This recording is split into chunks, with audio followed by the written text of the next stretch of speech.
ఇక రేవంత్ది చేతగాని పరిపాలన అంట. ఏపీ మనీని తరలించకపోతుంది, అడ్డుకోలేని దద్దమ్మ ప్రభుత్వం ఇది అంటాను. నీ ఏందే ఏంది హరీశన్న నువ్వు గంత మాట అంటావు మానని. మా అన్న నల్లమల పులి ఆ తొక్కి తొక్కి వచ్చినోడు నీ నువ్వు గట్లంటే నువ్వు దద్దమ్మ ప్రభుత్వం అంటాడు. ఎట్లా మాన దద్దమ్మ చెప్పి మందిని ముంచుడు మీకు వచ్చా? ప్రజల్ని మోసం చేయడం మీకు వచ్చా? చంద్రబాబు నాయుడు మోసేది రావడం మీకు వచ్చా? జై తెలంగాణ అన్నోని చంపడం మీకు వచ్చా? ఏమొచ్చాయా మీకు మా అన్నతో పోలిస్తే? మీరెంత ముద్దుగా మా అన్నని చేతగాని పరిపాలన అంటారు. అవునా మీకు మంచి పనులు చేతనైతే మాకు లంగా పనులే చేతనైతే మీకు చెప్పలేదా? ఇగో జనము మోసం చేసే లంగల్ని అమ్ముతారు, మంచోని నమ్మరు, వాళ్ళు మోసపోవాలని కోరుకుంటారు. మా అన్న మోసం చేసిండు తప్పేంది ఇలా? ఒకటే తిడతారు. చెప్పి మరి మోసం చేసేద్దాము మా అన్నకున్నది, మోసం పోకుండా ఓటేసేద్దాము ప్రజలకున్నదా? ఇప్పుడు ఊర్లలో తిరుగుతా ఉండ సిగ్గులతో లేకుండా మా అన్న ఊరన్నా గల్లాబడి అడుగుతురా మా అన్నని ఏం మీకు ఇస్తారు రేవంత్ అడుగుతాం చూపి. అంత కాన్ఫిడెంట్ ఉన్నాడు మా అన్న. ఏం చేసినా ఊకే రేవంత్ రెడ్డి లంగా, రేవంత్ రెడ్డి దొంగ, రేవంత్ రెడ్డి లంగ పాలేసి దొంగ పాలేసి చెప్పకురి. అన్ని మా అన్న ముందే ఒప్పుకునుకో. లంగలకు ఓటేస్తారు, దొంగలకు ఓటేస్తారు, జనం మోసం చేస్తారు నమ్ముతారు. అందుకే మోసం చేసిండు.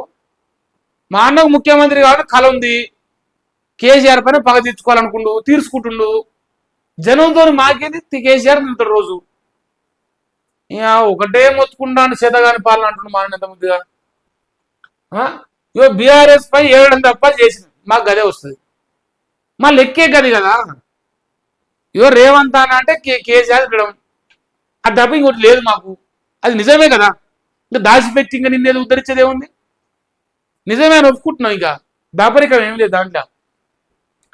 ఇక రోము తగలబడుతుంటే ఫిడేల్ వాయించినట్టుందట. ప్రజలు ఇబ్బందుల్లో ఉంటే ఫుట్బాల్ ఆడుతున్నాడు. ఇగో మా అన్న ఫుట్బాల్ ప్లేయరు, ఫుట్బాల్ ఆడతాడు, జనాల్ని తాపి చంపుతాడు, తాగుబోతుల పైలతో ఫుట్బాల్ బట్టలు కొనుక్కుంటాడు. తప్ప నష్టమానే? మా అన్న ఫుట్బాల్ ఆడితే మీకే రోజు మాతో ఆడతాడు, మాకు రోజు రెస్ట్ ఇచ్చిండు. మంచోడే కదా రెస్ట్ ఇచ్చినందుకన్నా. మీరు ఇస్తారా రెస్ట్? మా అన్న ఇంత మంచిగా ఇంకో జనం సంకన ఆగిపోయిర్రా, ఇలా ఒక రోజు వాళ్ళకి రెస్ట్ రాబోయి నేను పోయి ఆడుకొని వస్తాను పోయిను. సెలవు తీసుకోలే, 2 సంవత్సరాలు సెలవు తీసుకోక. మీరు ఎంత ఫుట్బాల్ అంటారు? గ్లోబల్ సమిట్ పేరుతో మభ్య పెడుతున్నాడు. బరాబర్ పెడతాం. జనం చెప్తుంది కదా నేను, ఇంకో జనం మోసం చేస్తాను నమ్ముతారు. మా అన్న మోసం చేయడం పిహెచ్డి చేసిండు. ఇప్పుడు పిహెచ్డి పట్టా పొందినోడు మోసం చేయడం రాదా? మేము దాంట్లో పట్టభద్రులు పట్టా తెచ్చుకున్నాం. నల్గొండ ప్రజల మీద కక్ష కట్టింది కాంగ్రెస్. ఇది మాత్రం కరెక్ట్ చెప్పింది, లక్ష శాతం కరెక్ట్ చెప్పిండు. ఎందుకంటే నల్లగొండ ప్రజలు కక్ష కట్టకపోతే వైఎస్ రాజశేఖర్ ఒక దుర్మార్గుడు ఎస్ఎల్బీసీ ఒక ప్రయాణం తీసుకొచ్చి మా నోట్ల మన్ను కొట్టి పోతేటి పాడు పొక్క కొట్టి నీళ్ళు దోచుకుపోయిన దొంగ. ఇప్పటి వరకు నల్లగొండలో దద్దమ్మలుగా ఉన్న మా నల్లగొండ ఎమ్మెల్యేలు కాంగ్రెస్ లో ఉన్న వాళ్ళు దద్దమ్మలుగా అంటే మూసుకొని పనుకురు ఆనాడైనా ఈనాడైనా. ఎందుకంటే వీళ్ళకి పనికి మాలిన రాజకీయం చేసి తప్ప నల్లగొండ ప్రజలు కాపాడే ఆలోచన వీళ్ళకి లేదు కాబట్టి. అది ఓపెన్ సీక్రెట్, తెలిసిందేనా. ఎప్పటికీ పూర్తి కాకుండా ఎస్ఎల్బిసి డిజైన్ చేసిర్రు. ఇది మాత్రం కట్టు. ఒక దుర్మార్గుడు ఆ ప్రాజెక్టు తెచ్చును, ఆ దుర్మార్గుడు సంకల్ నాగిన నల్గొండ జిల్లాలో నాయకులు. మా అభిమాన నాయకుడు వైఎస్ రాజశేఖరి సంఖ నాకిరు. అందుకే సంఖ నాకింది. ఇప్పుడు ప్రాజెక్టు అయితలేదు. పోదిరెడ్డి పాలు పొక్క వచ్చి మంచిగా కోరుతుంది సంవత్సరం. మన మహానాయకుడే, మహనీయుడు, నల్లగొండ పాట రాక్షసుడు, అటువంటి రాక్షసుని సంకనాకేటోళ్ళు మనం ఎమ్మెల్యేలు చెప్తే మనకు కట్టినే ఉంటుంది. ఇది నల్గొండ జిల్లా పరిస్థితి. ఇందిరమ్మ చీరలు ఇంటికే పంపిస్తాం, చీర కట్టుకొని మాకే ఓటే. ఓట్ల కోసం పోయినావా నువ్వు? జోల పట్టుకొని అమ్మా నాకు ఓటే చెప్పు మరి అంటున్నా. పాడైపోను. ఇందిరమ్మ ఇల్లు ఇచ్చిన ఊరిలోనే ఓట్లు అడుగుతాం, లేకపోతే అడగరు. అడగొద్దు. ఓ పని చేయి, ఇందిరా మిగిలిన ఇచ్చిన వాళ్ళు అడుగుతాం, మిగతా వాళ్ళ ఓట్లు మాకు వద్దని చెప్పి. ఇట్లా కాదు, 6 గ్యారెంటీ ఇచ్చిన వాళ్ళ ఓట్లు అడుగుతాం, ఈయన ఓటు అడగం. 6 గ్యారెంటీలు బొమ్మ ఇంటి ముందు వేసుకురా, ఆ గ్యారెంటీ కార్డు పెట్టుకొని అది ఇచ్చిరా ఇంట్లో కోరి, అది లేదా అంకకి రాదు. మీరు నియతిగలడు అయితే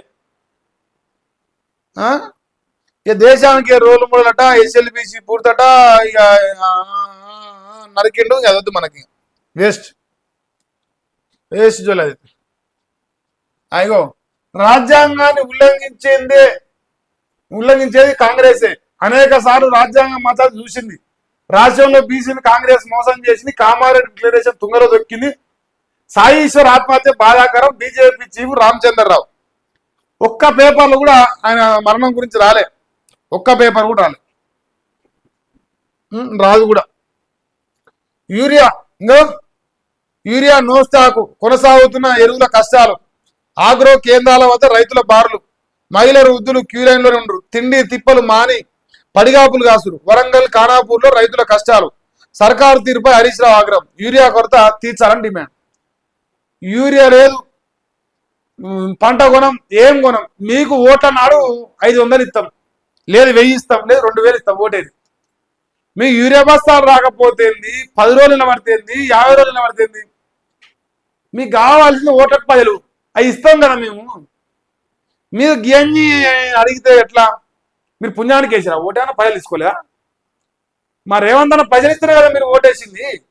ఇవాళ రైతులు మళ్ళీ వరి ధాన్యం వేస్తారు, యూరియా బస్తాలు కావాలి, లేవు మా కాడ, లేవు, మమ్మల్ని కోసుక తినలేవు. ఏం చేస్తారు చెప్పండి? మీరు ఏమైనా చేస్తారా? ఇగో రేవంత్ రెడ్డి అంటే అంతే, మా లెక్క అంతే, మా పతారా అంతే. మీరు ఏమైనా పీకేదంటే పీక్కోరు. నేను ఇప్పుడు కూడా చెప్తున్నా, మీకు యూరియా బస్తాలు చేయపోయినా, రైతు బంధు చేయపోయినా, రుణమాఫీ చేయపోయినా, నీళ్ళు చేయపోయినా, కరెంట్ చేయపోయినా, మీ ఓటు మా అన్న వేసుకున్నాడు. దండం పెడతాడా, కాలు మొక్తాడా, ఏలు మొక్తాడా, మోసం చేస్తాడా, ఏదైనా చేయదు. ఓటు మాత్రం మా అన్న వేసుకున్నాడు. ఇక మరి మీతో మాకేం పని? ఓటు వేసినాక కష్టపడి బాధపడి గోసపడి సగ్గరానిపోయి మాకు అవసరం లేదు. ఇది ఓటు ఏ ముందుకు ఆలోచించుకోవాలి. అరే కాంగ్రెస్ ఓటైతే రైతు బంధు పోతాను కేసీఆర్ పోయింది. కాంగ్రెస్ ఓటేసి చెప్పులైన వస్తాడు, వచ్చింది.